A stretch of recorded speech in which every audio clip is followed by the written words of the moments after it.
Hi, this video will show you how to access the MVCC Blackboard system and how to navigate it. So first thing is we'd like to suggest that you either use Google Chrome or Firefox to access our Blackboard system. Internet Explorer, which is this guy here with the blue E, doesn't generally work too well with our Blackboard system, so we do suggest either Google Chrome, which is this icon, or Firefox, which is this icon. So first thing we're going to do is go to the MVCC website by typing in www.mvcc.edu. Click on Current Students, scroll down and click on Blackboard.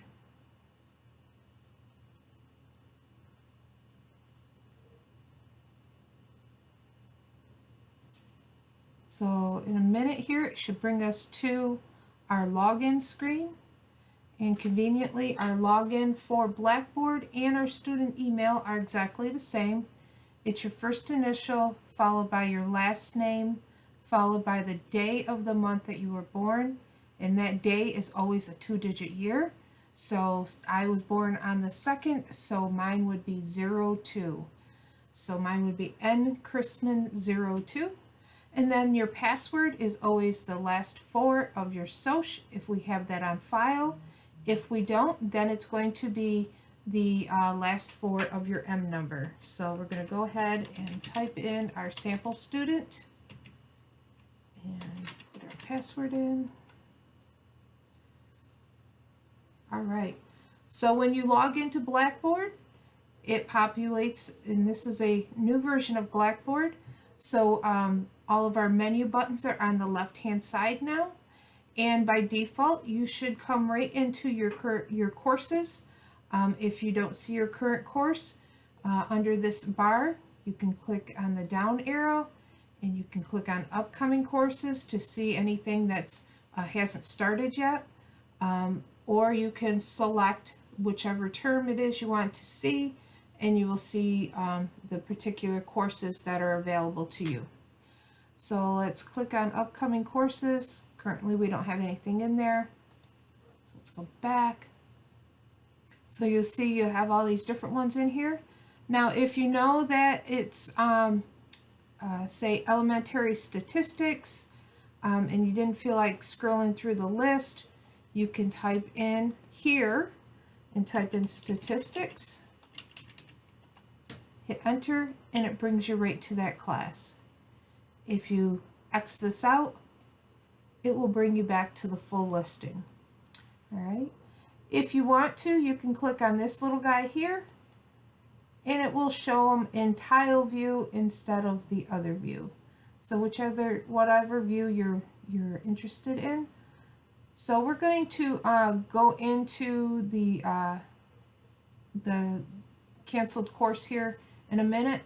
But what I want to do is go through these buttons on the left-hand side to tell you what they're all about. So if you click on Institution page, right now we only have access to our Starfish system in here. So if you want to go into our Starfish system and maybe set up an appointment with your advisor or with your student support advisor, your SSA, or you want to see if one of your instructors has given you any kudos, which is good jobs or anything like that in the course that you were taking, you can look there. If you have received a flag, maybe you forgot to submit an assignment or you forgot to complete an exam or anything such as that, the instructors can flag you, and that's a way for them to get your attention so that you can reach out and communicate with your instructor. So if you want to get into Starfish, you just click there and you'll be able to get into the system. If you click on your name, it gives you some basic information. If you want to put your picture in there, you can by clicking on the little pencil and adding your picture.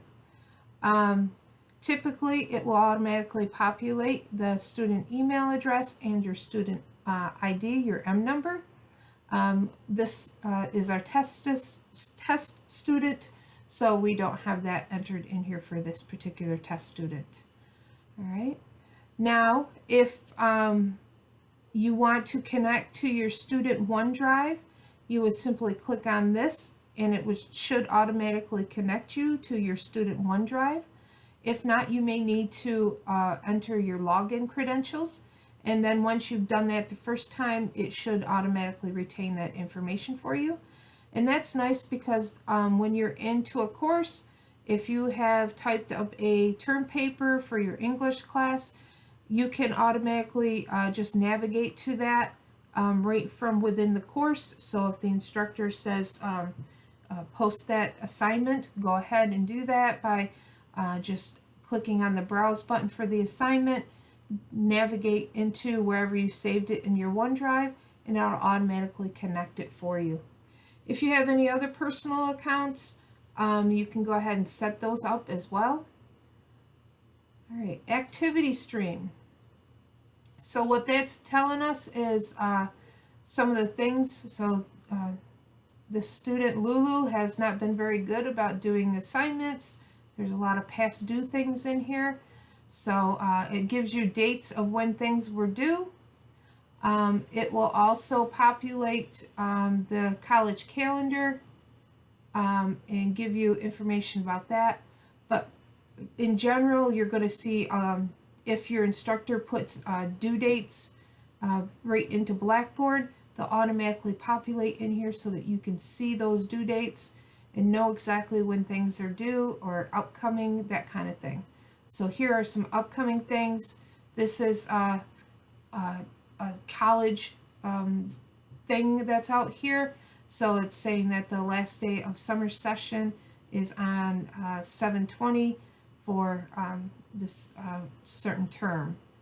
Okay, so you'll see all the different things that are out there. So you can always look at this if your instructor is using due dates to determine if you have things that you got to keep your eye on and make sure that you get those things completed.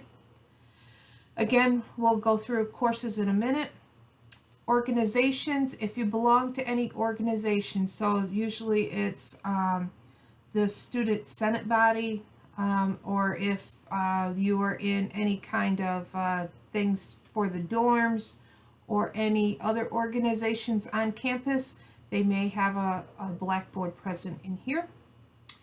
The calendar is very similar to the activity stream, except it will show it in a calendar view instead of just in a listing like we saw in the activity screen.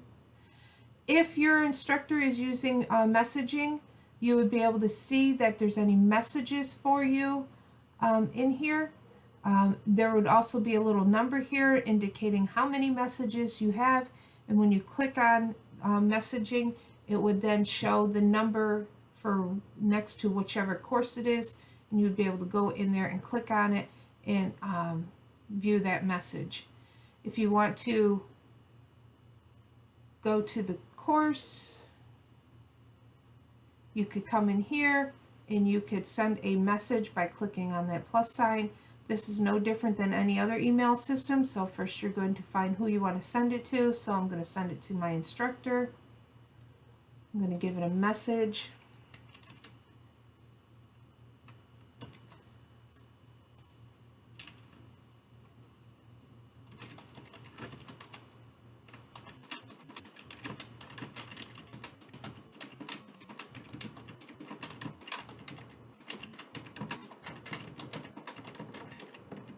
You could type in whatever you want in that message. If you had an attachment that you wanted to send your instructor, you could click on this, browse, and find that document that you want to send them. And then you simply click on submit, and that message will go to the instructor. And here's a copy of it in your sent mail, so you know that you've sent it to the instructor. And that's how you would use the messaging. If you have any grades, when you click on this,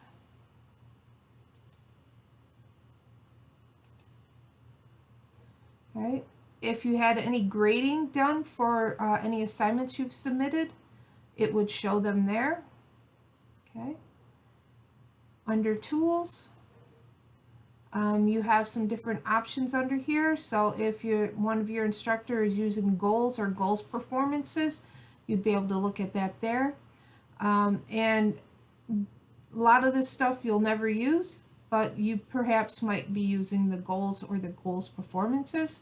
And then last but not least is the sign out, of which we always suggest that you go ahead and sign out whenever you are done with your session.